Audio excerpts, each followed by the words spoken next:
Welcome to the Pulse Project.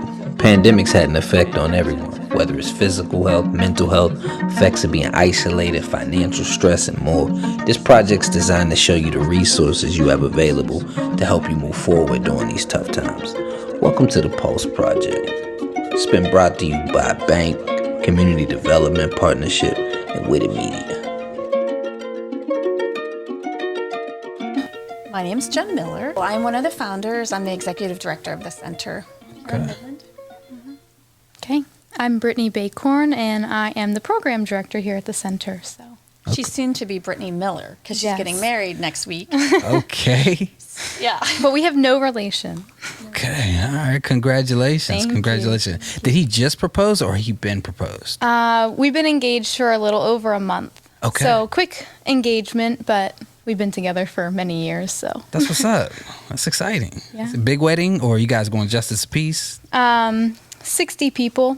Okay. So bigger than I would like, but I come from a big family, so got to squeeze everybody in. Right. You can't leave nobody out. Yeah, exactly. You know? Okay. All right. That's pretty cool. So what is the center?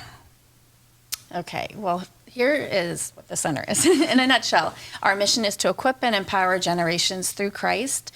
And so we focus on 4 areas. One is youth development programs. So there's a ton of things under that umbrella.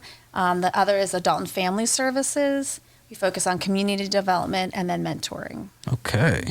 And I heard you say you were the founder. Mm-hmm. How did this come about? Like what got you here? Okay, that's a long story, but I was working at 4 Mile Church and my husband was on the north side working at Presley Ridge. Okay. And our pastor at 4 Mile Church had a relationship with the mayor of Midland and just started this kind of conversation. We would come down here and plant flowers or like renovate playgrounds. That was back in 2008. And we just built this relationship and we just walked around the community and prayed and just got to know people. And then, just fell in love with this town and the people, the community. And in 2010, started running camps and then got this space in 2012 and opened up. So when coming down here and when speaking with the pastor, what do you feel like was, I don't want to say missing in the community, but what problems, did you feel like you guys were attempting to solve? So that's not really our mindset. So our mindset wasn't attempting to solve problems. We had heard a lot, like the church was dead down here, it's a bad community. And when we got down here, we realized the church was not dead. It was small, maybe a little bit under-resourced. It was not a bad community. Like, this is a community that's so tight-knit that people look out for one another.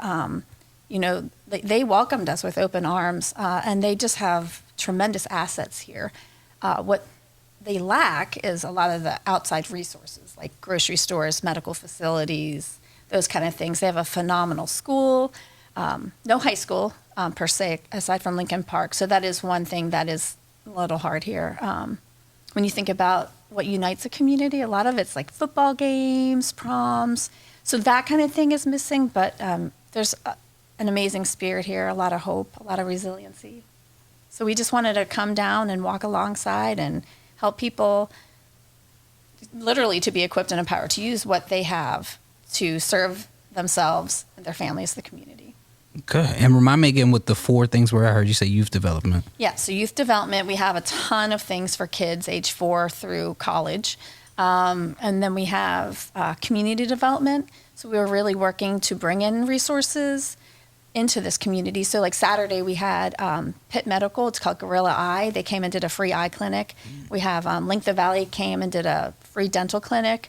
Bring in a farmer's market, that kind of thing. We partner with Mount Calvary and Holiness Church to do a back-to-school event. So just to provide things in the community, but also we're looking to start a thrift store to, bring some economy in here to just, help revive Main Street. So. All right, that's and powerful. Then, the other areas are adult and family services. So adult classes, we have a women's holistic health class, food bank, sewing ministry. We have a cooking class starting up for caregivers, those kind of things, Communicycle, and then we focus on mentoring. Okay. So community-based peer mentoring, mentoring of women, So That's powerful, man. I heard you mention how, there's not many outside resources. How did that event go, bringing the medical people in? And did a lot of people show up? Like, was it a good turnout? We had more than we probably should have. It was supposed to be over at 1, and we weren't done until 4. But they were super great. I think they saw 25 people and have follow-ups with several of them to make sure they get the care they need. And dental, I think they saw 12 to 15. They've come before and seen our kids. We've had mobile care clinics from like Ronald McDonald House and stuff come and do vaccines and stuff for kids, choices. We have a cat clinic that does free neutering and spaying. Okay. That's what I was thinking of, was the cat clinic the whole time. For the kitties, okay. Yeah. So a lot of families were impacted by COVID, from needing child care, finances. How were you guys a resource during that time? Or how did you guys have to pivot, Oh, yeah, I know.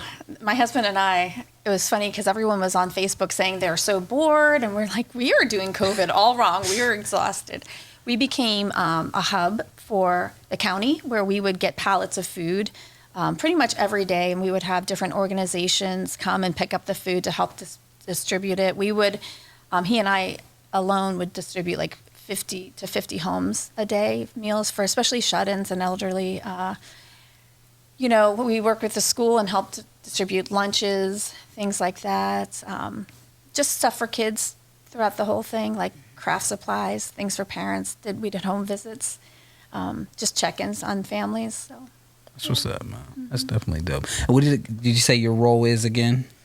Program director. So that's newer as of January, but I had been a volunteer and I was an intern during all of COVID. So I was here just in a different capacity. Mm-hmm. So what are some of these programs that you guys do with the kids? Is it just kids? I also heard you say adult. There's an adult program as well. What's some of the programs that you guys offer? Oh, goodness. So just for tonight, for example, it's a Wednesday night. So we'll have STEM, that we have a volunteer who's awesome, and a team that runs that. And right now they're hoping to get into a first Lego League competition, so that's kind of their goal.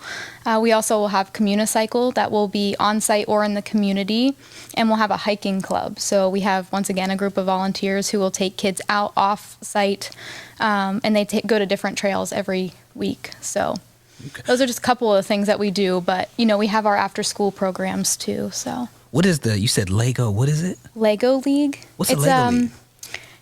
It's really cool. It's basically where you have to learn how to build robots for whatever the task the Lego competition set. So it might be pick up this Lego piece, put it up in a fake tree, and then back up, do a circle, grab it, pull it back down, and put it somewhere else. Whatever. They come up with crazy tasks. But the whole goal is to build a robot that does it the fastest and the most efficient. That's super cool. So It's just a competition to see who's better at building Lego. It's really cool. That's dope because it kind of it exposes kids to, would that be considered engineering? Yep. And coding. Okay. Yeah. Mm-hmm. To code the robot. So when you get to the competition, you don't have it built already. Yeah. You get to the competition and then you build it. And you don't have a clue what you have to build until you get there. Yeah. So it's really cool. Like some of the boys that are in there are learning what every single piece of Lego does and how they can use it. Because there's certain things you can't do that are considered like illegal moves. Did they videotape this and put it out? Yeah, they have videos of first Lego League competitions. I definitely would like do some of the kids have possible videos or?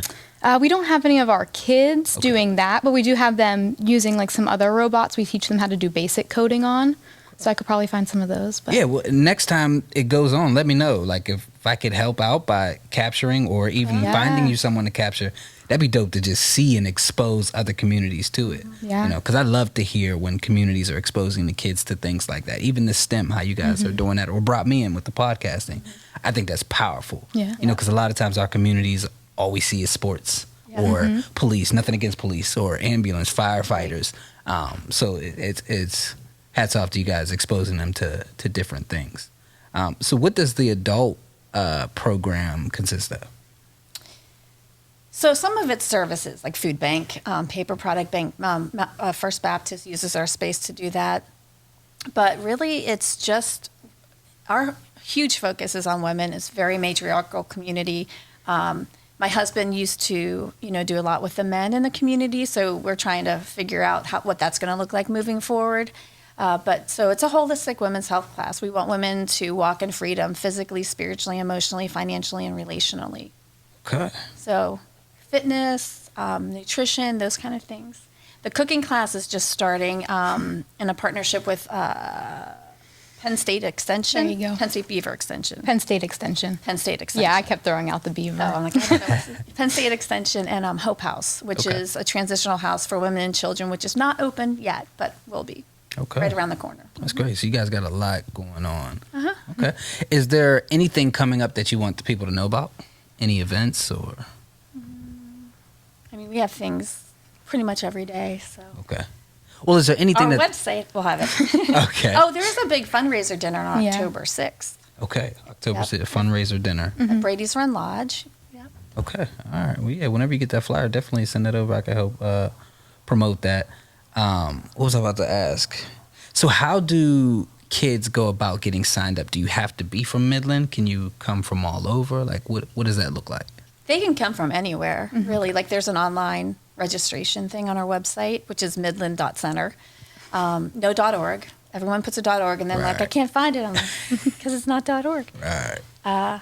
So yeah, but I mean, for the most part, we'll get kids just from the community, but we will get kids from East Liverpool and Western Beaver area. For our basketball camp, we get kids from all over. Okay. And you said they go right to the website. They can sign up. Yeah. Okay. All right. Anything else you guys want the people to know about? Or? I can't think of anything. Okay. All right. Well, that's it. I thank you guys for the work that you're All doing right. in the community. It's pretty big. You guys are exposing the kids to a lot. I loved hanging out with the kids. They seemed like they were having a lot of fun. Had a lot of options, you know. Right. Yeah. So it's pretty dope. Yeah, we really, like, I think enrichment, these enrichment classes we offer are so amazing because you never know what a kid's passion's going to be. So we offer art and music and podcasts And boxing. boxing, Gardening. gardening. And then we had a guy in the community who's an author who came in and did a 4-week writing intensive through the Genesis Collective. So just being able to expose them and they get to figure out what their passion is, it's pretty cool. It's also really cool. You get to see some kids where it clicks that they can do this for a living. Like with the podcast, you can definitely see some boys like that fire is lit, and they're like, "How can I do that? How can I keep doing something I'm passionate about?"